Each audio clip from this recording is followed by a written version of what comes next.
Hello, everyone, and a very warm welcome to this Resurgence talk with Stephen Folder, who will be speaking today on how to thrive in hard times, which is also the name of his recently republished book. We're very grateful to Stephen for joining us today to speak to us about the conflict currently raging around the world and how inner work and meditative practice can be a political act to bring about peace and make a difference in what feels at the moment to be a very dark world. Stephen has previously written an article for The Ecologist about the Israel-Palestine conflict in Gaza, which is a great piece of reading if you'd like to learn more after this talk. He was also interviewed by Susan Clark in the current issue of the magazine, Choosing Peace, and both are available and free to read on the Resurgence website and theecologist.org. So my name is Manon. I'm the marketing manager at the Resurgence Trust, and today I will be facilitating this event and bringing your questions to Stephen at the end of his talk. So please do ask your questions at any point throughout the talk using the Q&A function at the bottom of your screens.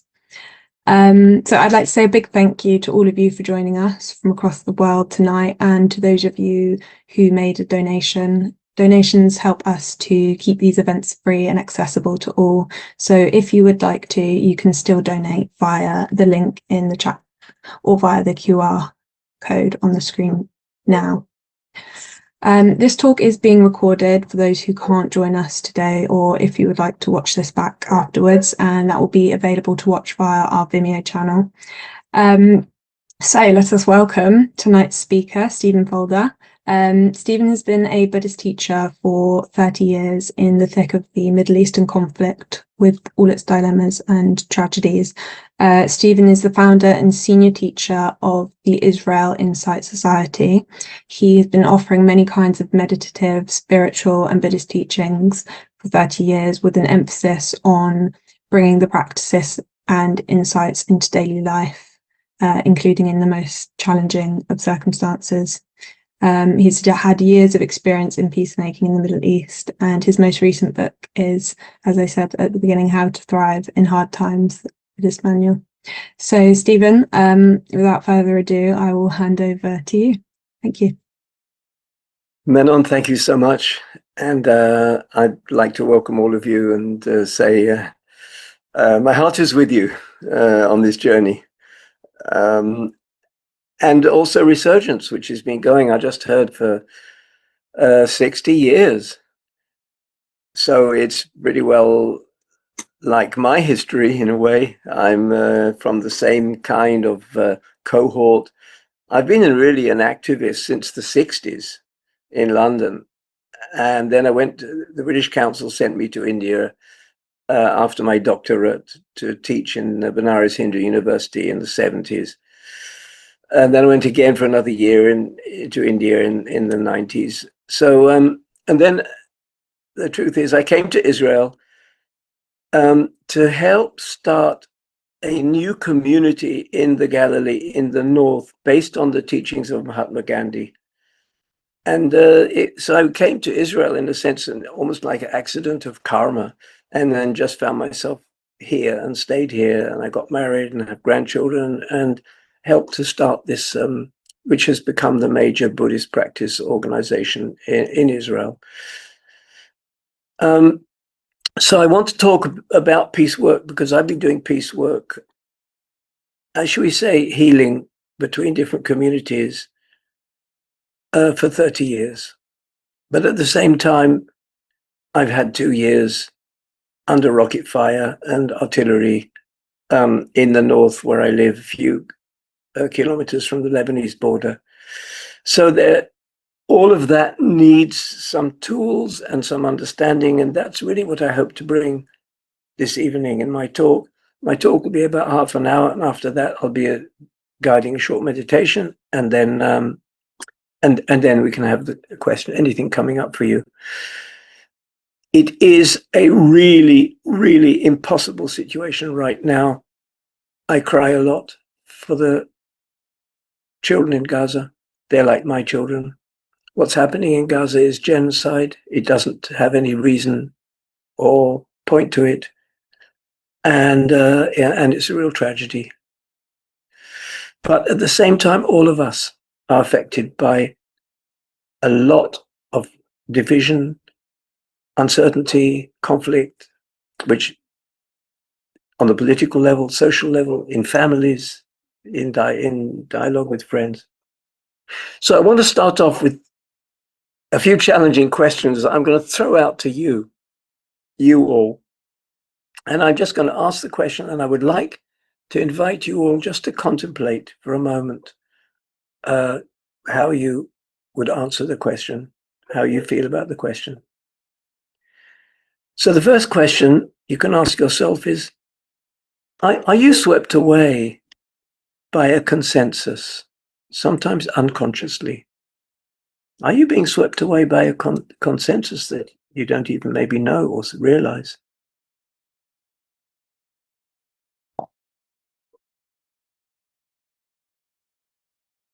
And another question I want to throw out.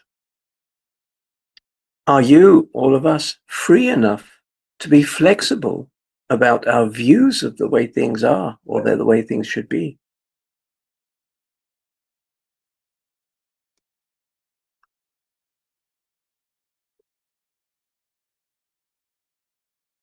And another question, all of which I'm going to address, by the way, in the talk, of course. What do you do? What do we do when we feel really overwhelmed by what's happening now? We feel kind of lost. What do we do then? What helps us?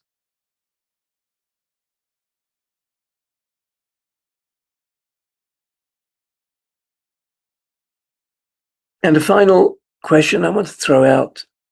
Do we feel the pain that we can't change things the way we want? Do we feel some helplessness when we look around and we feel, I want to make a difference, but I cannot, as I imagine? Is there a helplessness that we feel? And give it its name, its space. So most of the talk is really going to be about tools that we can develop, which we have used also in the peace work that I've been doing, and I'll give some examples during the course of the talk. So what kind of tools, what kind of help can we get from the Buddhist teaching, but also the Mahatma Gandhi teaching, that really help us to face the situations that we are facing right now? So the first thing I want to say is that we need to define some first aid. I call it first aid. Conditions that help us, conditions that we need to help us be in the place that we need to be to deal with the challenges. External conditions are important. And there's a lot of emphasis in the Buddhist world, of course, about inner change.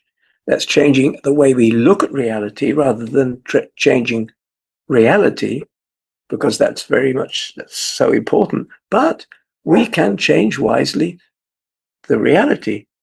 So I really worked on that in my own life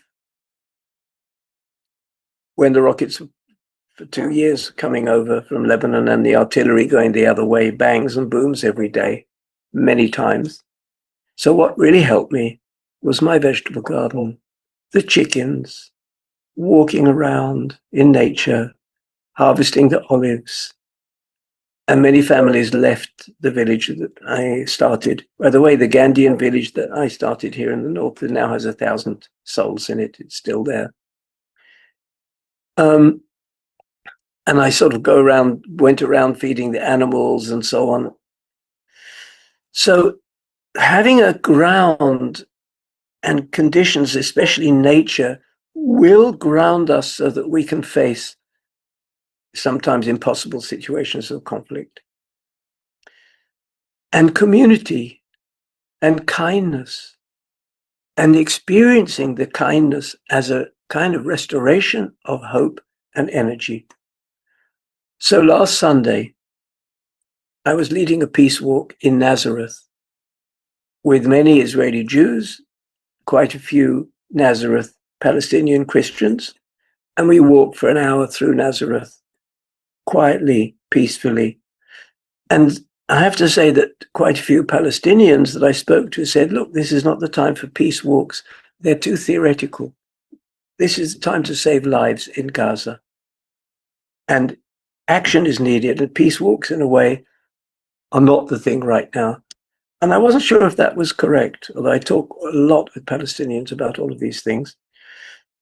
I think that people need to feel encouraged and motivated. And at the end of the peace walk, people who joined felt a lot of, should we say, energy of motivation that something is possible. And then they go out and try and help save lives in Gaza. So the peace walk actually, I think, was effective in that sense of encouraging the best place in us. And we really need to do that as a kind of first aid. In the peace dialogues that we had for many, many years, we started with a very, very basic Buddhist teaching of friendliness, safety. Before we even talk about politics, about this, about our life experience, we just spent almost a day just feeling safe with each other and kindness to each other and giving each other tea and learning each other's names. And then we started on a more deeper dialogues. So that's the first thing I want to say, which is first aid. We have to remember it. Can be many different things. A second point, it's related, but it's different. We need to win back our attention. Our attention is so often stolen from us by intensive media, by triviality, by other people's pain and stories. And we can find ourselves in despair just by being overwhelmed by the amount of our attention is taken from us. And then we tend to forget what's important. And we do need just the title of the magazine, that Choose Peace, is choosing what we pay attention to. Again, I have a personal story about this. A month after October the 7th happened, I have to admit I felt lonely. And the whole society, in a way until now, is full of self-justification. We have to do it. We have to make war. We have to. The we language was so strong that I felt kind of depressed. Where is another language, the we language? And I realized I have to win back attention to what's important. And the way I did that was to begin to find my voice. And my voice and my experience is authentic and represents my view, and I'm with that. So do pay attention to what that means for you, how to do that. And of course, many of you do it already and know this through and through. But just remember, to win back attention is sometimes a project and needs sometimes some strength, determination. But just remember that it is allowing us to remember what's important.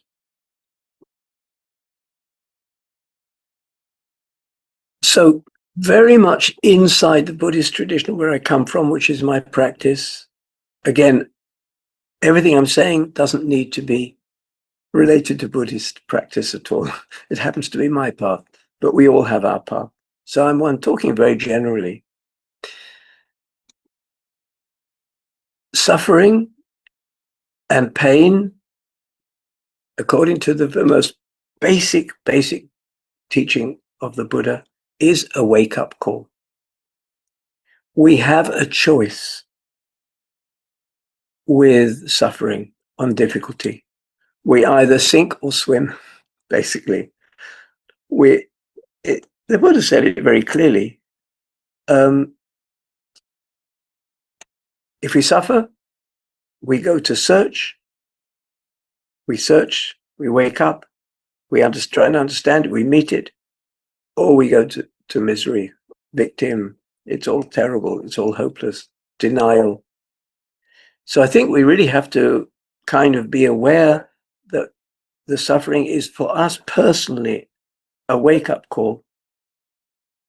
Unfortunately, it hasn't been a wake-up call in this society here, in the Middle East, and the politicians here, even though they were asked to wake up after October the 7th and change something, but they didn't. They just added more violence, and we're on basically automatic pilot, revenge, violence, etc. But a few souls did say, this is a wake-up call. And it's important that what the wake-up is, if we have a spiritual practice, it's really important that we understand that our spiritual practice isn't about shutting down, it's about waking up. It's the possibility of seeing things with new eyes. And the wake-up creates for us a place that we can stand in the middle of life. Someone asked the Buddha, someone said to the Buddha, you said, be an island. It was just before he died. Be an island to yourself. And the monk said, how do you do that? How do you be an island in the stormy seas, which is now? And the Buddha said, just zoom in on this breath, on this body, on the presence that you have in life, on witnessing the trees and the earth and the sky above. Zoom in, that's mindfulness basically. There you will find a place to stand on because you'll be connected to life. And that's your place to stand on, that's the wake-up call. I have a kind of almost mystic story that I just want to share with you. One day, in the middle of all these rockets, I was watching the sunset from the hilltop. And there was a huge display of the setting sun. And then between me and the setting sun, two rockets whooshed up from between me and the setting sun. They were maybe near Haifa somewhere. They were interceptors. And I watched them, and then I realized it was so clear. The sky couldn't care a damn about human stupidity to sort of use rockets in a way as trying to be safe or trying to be happy or trying to this or trying to that. The sky was just there. The sky didn't care. I know it's a bit of a sort of mystical story, but it is going in that direction, that if we have a kind of connection of listening, of waking up, things will really change. We will listen to the cries of ourselves and the world. We will listen to the cry of our body, of our stress, of our mind, and of others. We won't be in despair and shut down. We'll be available to listen. And from there we will act. I have a personal story also I'd like to share. One time in the peace activities that we did in a Palestinian town called Nablus, there were two young guys who were basically the equivalent of Hamas. They were fighters. They were all the time going in the street and trying to fight Israeli soldiers, throwing stones, whatever. This was many years ago. And they were there in this meeting that we had. There were like 15 Palestinians and 15 Israelis, and we were working on trying to kind of get closer to each other and see each other with new eyes. They were very angry with us, with the Israelis and the Palestinians. saying, how can you dare invite Israelis at this time? So they were angry, they were shouting at us, but they didn't leave. They stayed and stayed, and they stayed for the day. They didn't join us, but they did stay. The second morning, one of the older women, Israeli woman, said to two guys, Palestinians, "You're my sons, you know. I have sons like you. I see you. I understand you." And something totally melted. And they joined us and they started to talk to us and they told us their story, which was personal tragedy of having a family member, a young girl, killed in the street by a soldier and so on. And that made their trauma made them go in that direction. 10 years after this, they were still calling her, "Are we still your sons?" For 10 years, they were in touch with her. And something changed for them. So I have to say that in the Buddhist community that I'm involved with, there is a lot of energy coming from, I would say, this wake-up call. They are constantly in demonstrations. They're not Buddhists that just sort of disappear off into the nice, comfortable inner space and meditate on your belly button. It's not like that at all, and the Buddha wasn't like that, and it's not the way. But there is an awareness there. And the awareness helps people go out and try and make change. They're in all demonstrations, and they after the beginning of the war, there were 3 meetings every day for 3 months with teachers welcoming anybody to come and talk online and get some support, never mind who. When we did peace walks, many of them, it's really important. One aspect which is really important that I would invite all of you to kind of pay attention to. The peace walks are not just making a statement for out there, for others. They're making a statement for ourselves at the same time. So we used to do it with, again, Palestinians and Israelis. We insisted no flags, no Israeli flag, no Palestinian flag, no sides. The sides is our humanness, the side to say peace is possible, but we have to demonstrate that. So what we used is walking meditation practice that is part of the Buddhist tradition, very, very old. And it helped us to experience peace and that way to radiate it to others.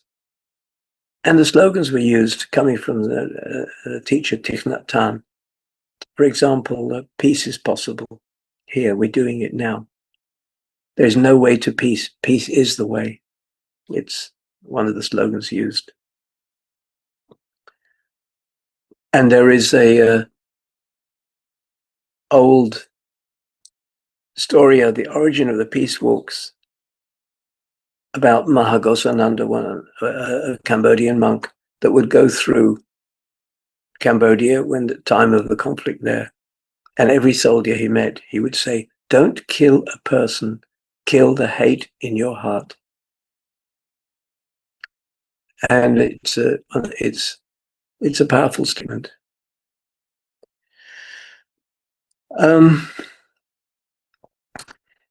So when we are listening to the wake-up call, when we are available to the calls in ourselves, in our life, in our mind, in our heart, and in other people, and in the eyes of the people we see, and in the way the people we meet. So something changes there. In other words, we can be connected to the emotions, but we don't need a story that comes with them. And that's a huge problem. Because, for example, I really, really understand the people that are going out to demonstrate in London or in Tel Aviv or in New York or wherever against this killing going on right now.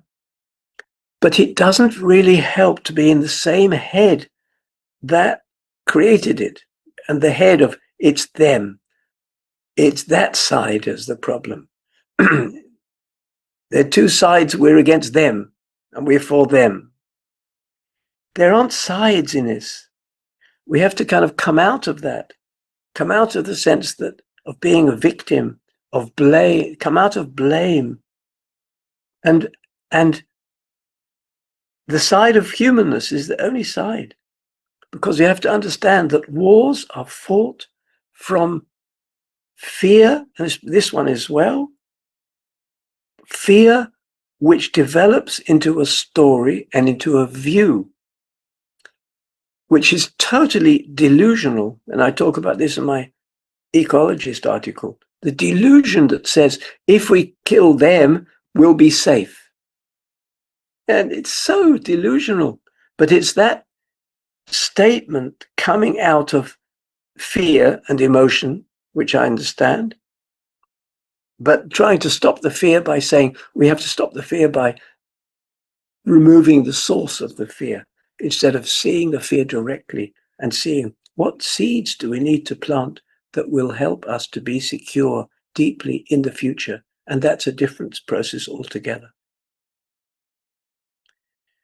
So one other aspect I want to raise here is the wake-up call is to see that we're big people. We have a big heart and a big mind. And it's really important that we acknowledge that, because we all have a problem. I mean, I'm constantly asked, everything's going to pieces. There's huge violence in the Middle East. What do I do? What's my responsibility? It's one of the questions I ask. And the answer is, I can't give a recipe. I can't say what you must do. But the wisest place is to remember our big heart and our big soul and develop responsibility, our capacity to respond, develop that. And then this will bring a place of positivity in our heart. And we will then decide what we want to do. And everyone will decide differently. For one person, it's writing an article. For another person, it's a peace walk. For another person, it's doing something. It's going on a demonstration. For another person, it's trying to save a life. It's giving food. And all of those are blessings. So it's worth remembering that we can develop our view of what is the right way for me by meeting our big self, our, for example, compassionate heart, to understand, for example, we're not also in control.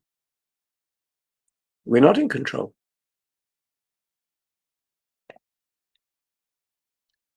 Mahatma Gandhi said, non-violence, ahimsa, is love in action.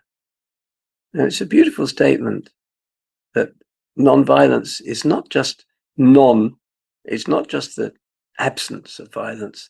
It's love in action. It's equivalent to compassion. So we can develop these powers and qualities in us. And from there, we go out and make a change in the world. We plant seeds. And I gave a talk in some time back about the film of Satish Kumar called Radical Love. And it's a beautiful film. And he talks about his walk from Delhi to Washington against nuclear weapons and weapons of mass destruction, the obscenity of them. And it's worth remembering that when we can't control things, and we're not in charge, we can't stop, but we can offer, we can give what we can, and then kind of feed another way of looking. And that's what we can do. I have a small story from the old tradition. One time there was a king that was trying to basically bring his army and massacre all the people, the Sakyans, that the Buddha came from, all his people. And 3 times the Buddha sat in the middle of the road and stopped the invading army in its tracks. And he did it by beaming, just like Mahatma Gandhi said, beaming radical, and Satish Kumar, radical love, beaming love, love in action. And then the 4th time, he didn't go there. And most of his people were massacred. And his monk said, why didn't you stop that? You stopped them 3 times. Why not the 4th? He said, it's too strong. I couldn't do that. He admitted his limitations. And we all have to do that somewhere. We admit, it's the famous story of Arjuna and Krishna in the Bhagavad Gita. That Krishna, basically the deity, said to Arjuna, you can't control everything. You just can give what you can give and then let go. So it's something that we can measure, we can, shall we say, be aware of, offer ourselves without measuring success or failure, plant the seeds of change wherever we can. And that's what we can do. And that's a big thing. Nothing is lost in the world of karma. Nothing is lost. Every wave we make goes out in the world and does something. And I think we can get a sort of confidence from that. Okay, so that's my talk. And I'd like to actually guide a 10-minute meditation with your permission. Anybody that doesn't feel like it doesn't have to. It's really fine. You can just kind of relax somewhere and not do anything. It's really okay. But if you feel like, and it's short. So just kind of settle into where you are, into your seat, and really just settle in and feel yourself relaxing, settling.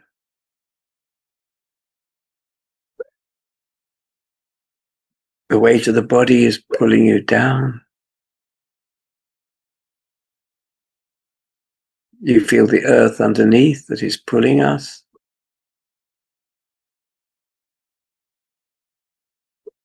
And as we feel our body settling and we feel the weight of the body pressing down on the chair and the earth pulling us, it invites us into presence. And we can just feel a sense of arriving. I am here.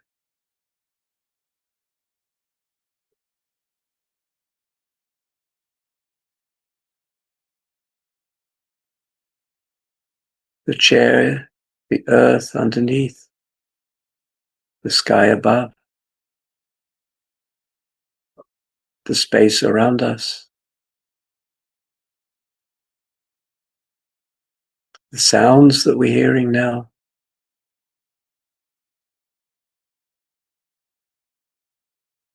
the world inside us, the body, alive, present, inviting us to listen to its stories.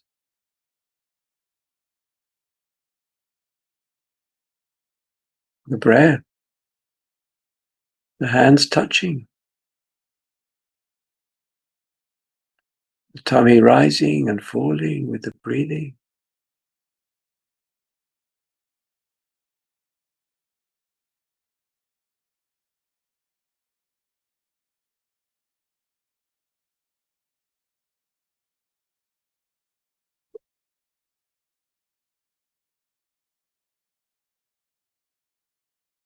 Take a moment to have this whole picture of our inner and outer worlds. And feel the sense of belonging.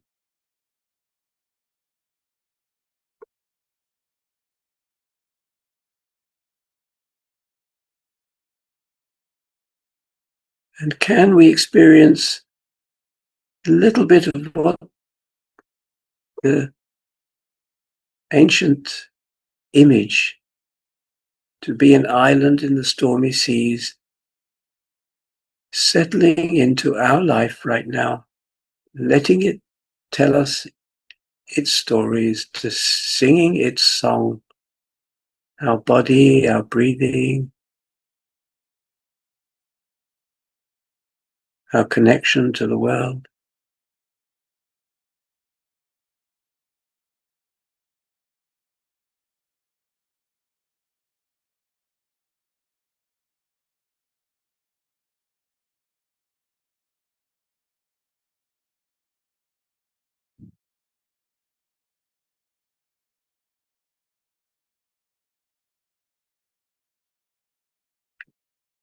And take a moment to just check out what's in our heart right now. After listening to the words that you heard from me, are there any feelings? And just allow them too. The heart is also singing its song, whatever, any.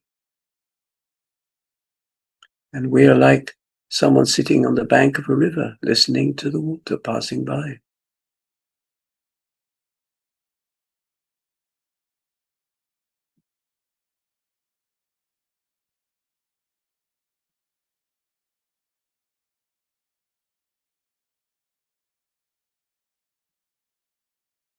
And if we have thoughts and comments and pictures in the mind, they're also part of the picture. They're like the water passing by. And we're watching the mind too. It is telling its stories.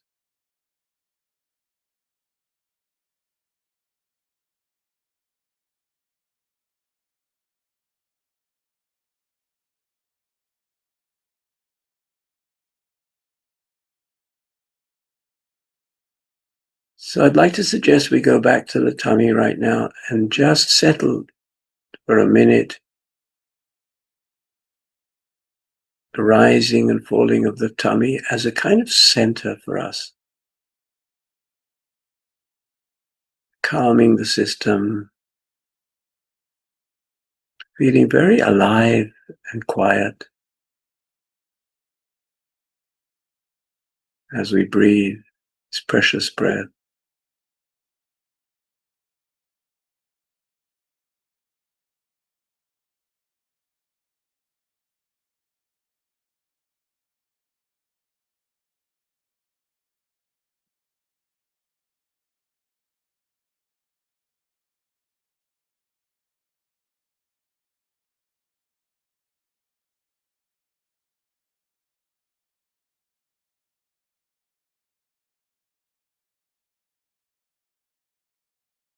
Okay, so we can take a deep breath right now and slowly, slowly open the eyes.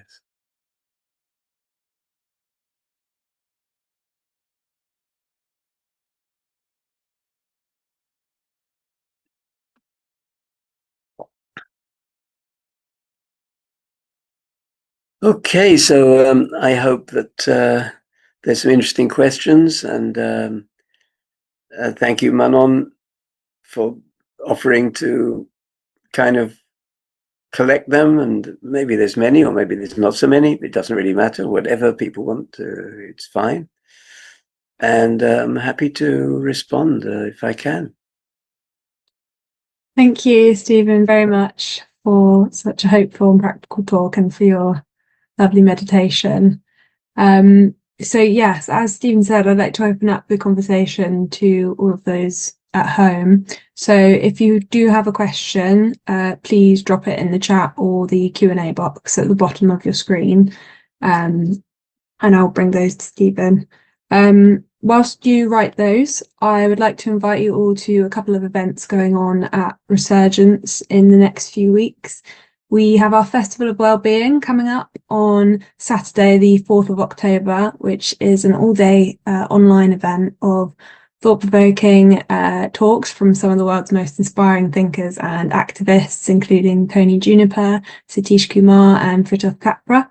And then on Monday, the 6th of October, we also have our members' meditation, and this month is with Georgie Gilmore, where members of the Resurgence Trust are invited to gather for a guided meditation to support your living in deeper connection with nature, with others, and with yourself. I'd also like to take this moment to invite you all here today to become a member of the Resurgence Trust. As a member, you will receive 6 issues of Resurgence and Ecologist a year, as well as access to our 60 years of archived material, monthly meditations with Satish, and much more. So, yes. To our questions, Stephen, I have one for you myself that I would like to ask. You've recently republished your book, as we spoke about at the beginning, How to Thrive in Hard Times, and I wonder what thriving means to you, particularly in the context of war, crisis, or dark times. Yeah, it's a challenging title, of course, because the sense is that in hard times we can't really thrive, but it's not quite true. Thriving to me means living well, and living well doesn't depend on we're having pleasant or unpleasant conditions. So you all know, I think, people that have going through real difficulty, but there's something in them that still shines. And sometimes the difficulty helps them to shine because they're not under it and drowned under it and depressed and despaired, but they're kind of working with the conditions that is difficult, and then something in them begins to shine. So thriving, in my mind, means to live well, to live ethically, to live with awareness, to contribute to others and yourself, to be a bit of a mother to others in the world and yourself, and not to be kind of depressed and go downhill and just a life of anger and depression and so on because of what happens in the world around. That's what I call thriving. And it's not so easy. I don't say it is. If it was easy, I wouldn't need to write a book about it. We'd all know anyway. So I know it's not so easy, but even some of the thoughts that I've been expressing today go in that direction, because if we understand the qualities and powers that we have to be a big person, for example, we will go out and try and make change in the world, but we'll come home and sleep well at night. We will not carry the pains of Trump and Netanyahu or whatever home with us. We will just see the way things are as difficulty, not deny them, but at the same time realize that it's really important for each of us to live well and not to kind of be the carrier of difficulty all the time, all our life, because we'll destroy ourselves and we won't help others either. So Satish is a beautiful example of that. I mean, when I, saw the film and met him way back, he was there chopping vegetables and cutting onions and making lunch and so on with everybody else. And absolutely not taking a place which is beyond, but being right there in the middle of life saying, I live well. And part of living well is hopefully to make a difference in the world. So that's in a summary. Thank you. Yeah, absolutely. To your point on sort of taking it home and carrying that division with you, we have a question come through. How can we avoid the us versus them thinking while not being complicit with the systems that perpetuate violence?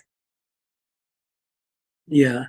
I think it's really, it's such a good question, and I'm faced with it all the time.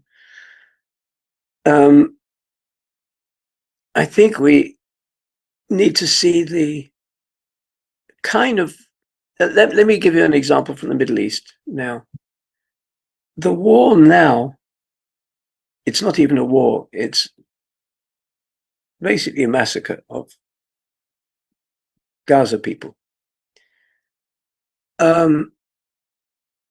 is the result of 80 years of taking wrong steps, of not healing the wounds of 1948, of not looking after the Palestinians at all. And even when there has been years with no violence whatsoever, there was no real change. And the Israeli authorities didn't actually allow peace. They didn't give Palestinians their rights and their freedom and their land and so on. So everything has got roots in changes and in attitudes and in emotions and in history and in narratives. And so things are much more complex than that. So to go and say, if I wave a Palestinian flag, then that will be the end of that will somehow be the end of the problem. I don't think so. I feel that making the duality of us against them in our daily life is just making things too simple, is creating the wrong emotions, is not helping either side. And people go away from that with a lot more anger and inability to really make change. Change comes from planting seeds of change. A very ancient tradition is that hate isn't solved by hate, it's solved by non-hate. So if you go out in the street and say, I hate Palestinians, or I hate anti-Semitic, or you're, I think, to some extent part of the problem, not part of the solution. However, I really, really understand that those feelings are going to be there sometimes and very strong. I really understand that people get very triggered, and I just suggest that everyone who feels so triggered that it's all them, just sort of go back home and really contemplate what would be helpful. What seeds does that sow for the future? I'm really, for example, an organization that I support and is called Standing Together. And it's Israelis and Palestinians standing together. And there's, for example, they hold up pictures of Palestinian Gaza children that have been killed to kind of just say, wake up, look, there's a Palestinian, kids have been killed. And they stand in the street and show them these pictures. And indeed, when they do it in Tel Aviv, some people shout at them and say, you should be in prison. And some people really, really appreciate what they're doing and their courage and their message. So I have a feeling that we can't we can't simplify things. We have to kind of stay steady with the human capacity for healing and for non-hate, and from there change happens slowly and steadily. It may not happen overnight. Thank you, Stephen. I love this idea of being on the side of just humanity, and it seems so obvious, but I feel like we so rarely see it, and we're in such a state of division at the moment. It's true, and it's not just of course, Palestinian. The Middle East is a hotspot. Maybe it always has been. So it bursts into terrible violence quite easily, but the rest of the world is moving to more conflict and more divisiveness and more insecurity. It's everywhere. Absolutely. This one sort of links back to what you were talking about in terms of attention and media and media coverage of what's happening in the Middle East. And there's a question from Mark here that asks, how does one deal with under-informed people expressing views based on what they may have seen or read or seen on social media? It's going to happen constantly. And people get swept away constantly. But we just have to kind of know that that's the name of the game. And that's part of our lack of control of things. So all we can do is, Mark, develop your and mine and Manon, our responsibility, our capacity to respond wisely to a situation when somebody says a blind view because they don't understand. They take a simple, they're swept away by the consensus. They don't even know that it's happened. So we need that wisdom to kind of be able to face them with something different. For example, I sometimes ask questions, and I sometimes give people a chance to permission. It's very much in the tradition I come from, to give people, to ask their permission before I give an alternative view of what they're saying. So, for example, someone can come to me and say, we have to we have to get back on them, we have to kill them. And I might ask, will you be okay with an alternative view? Can I offer something different? And are you all right with that? And then I would say, where do you see a view like that taking you, your children and grandchildren in the future? What seeds will views like that plant? Will it really help keep us safe in the future? Or maybe not. Maybe that view is just reactive, without thinking, without wisdom, without heart. I might not say all of that. I'm saying to us now.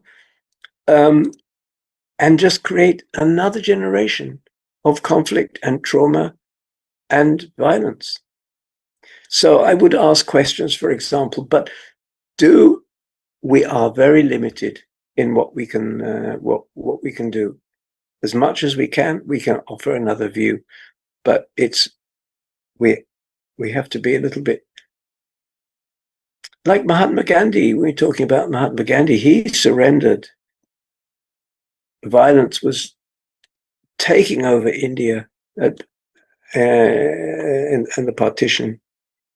Muslims killing Hindus and vice versa. Hindus killing Muslims. Mm. And so he kind of, in the end, had to allow it. That human nature is like that. But he did what he can, a huge effort, and he made a big change, and that's what he could do. So I think we have to allow, in the end, the bottom line is, this is what I can do, and I can't do more than that. Thank you, Stephen. We've had a few lovely comments come through. I'll just read one of them out to you here from Stuart. No question, just to comment on your strength of character and unlimited compassion, Stephen. The light within you truly honours the light within you. Namaste. That's that beautiful. Thank you so much. I have another question here from Janie, who asks, in order to, for example, go on a peace walk in a difficult place, do you find yourself needing a continuing daily practice of meditation as your own sort of springboard or source? Yeah, it does help. It helps to empower our actions in the world. It gives them more power. The steps we take are going to have more energy or vibration, and they'll be noticed more by others because we will be so steady and quiet and radiating what the Buddha said, being an island in the stormy seas. But we don't have to have it. I remember one time we had a walk with 300 young Palestinians and Israelis going from the Israel side of of the dividing line to the Palestinian side. And the Palestinians really, really they came with their Palestinian flags. And we said, no, we're not walking behind Palestinian flags. The Israelis are there. And then we also said, we're also not walking behind Israeli flags. We're not walking behind any flag. The only flag we're ready to walk behind is a white one. And the image of white flag is bandage for our wounds. Well, the young people couldn't understand that, the young Palestinians especially, because they're used to walking behind a Palestinian flag. So we went to the elders and we told the elders, look, this is a different way of doing things. We're not walking for or countries or flags or symbols. We are walking to empower peace between us. And our message is the way we are, Palestinians and Israelis. That's the message. Can you please help to tell the young people, the young Palestinians? And they did. And then we collected everybody together and we gave that message: walk steadily, show a kind of model of what peace can be. And we did. And we walked for an hour to the separation wall.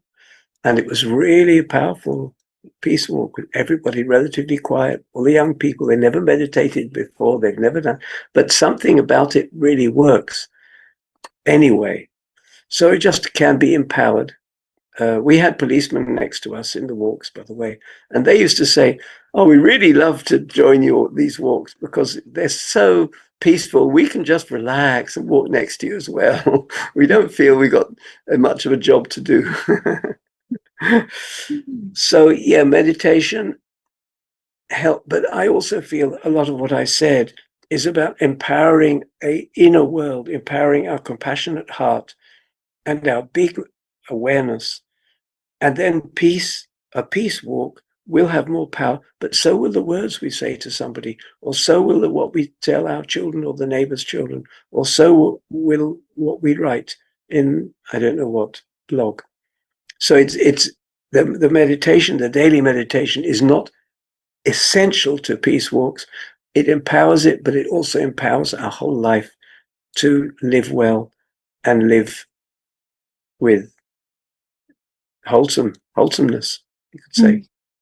Thank you, Stephen. I love the image of the island in the stormy waters. It's, yeah, very old image. Yeah. We have another question. I think this will be our final one that we have time for, from David, who is picking up on what you said about don't kill a person, kill the hate within you.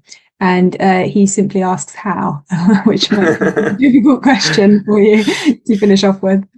It's, first of all, I don't usually specifically recommend, but in this case, I specifically recommend you read the chapter in my book on dealing with difficult emotions. There is a chapter in the book especially about this. My book is actually 40 chapters on different aspects of what I've been talking about. So there's one chapter there called Difficult Emotions and How to Be Joyful with Them.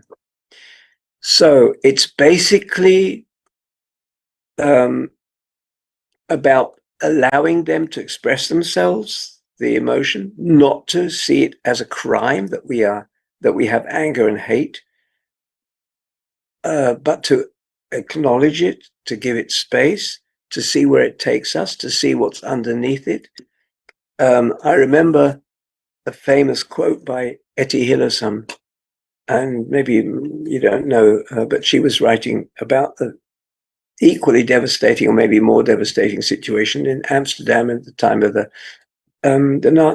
Gestapo were out on the street outside, and she was talking about her emotions, and she said, give emotion the space it needs and hold it with kindness and understanding, and you will see that it brings you back into life. You will see that you're back in life because you're with emotion. Emotion is not a problem, even hate. It's not developing anything out of it, but to allow the emotion, whatever it is. And you'll find that even hate has many, many dimensions and many powers and dimensions and messages even in that. And so you can just open that, and you'll see that hate is temporary. It doesn't last long. It will be there, and then you're going to have a cup of tea and it's gone. It just doesn't last for, you just have to be very honest about the emotions as being a kind of energy that's coming from triggers and then leaving again. Thank you, Stephen. I think that's a brilliant note to end your talk on. So yeah, thank you for sharing your guidance and your insight and opening up a bit of a space for Dialogue for Peace here tonight. I hope that we can all now move forward with a renewed sense of hope and radical love and positivity that we can project out into the world. So yes, thank you, and thank you so much to everyone joining us from home. We really appreciate you being here and watching and donating if you did. So yes, thank you. Goodbye. And thank you all, and I've enjoyed it very much this evening. Thank you, Stephen.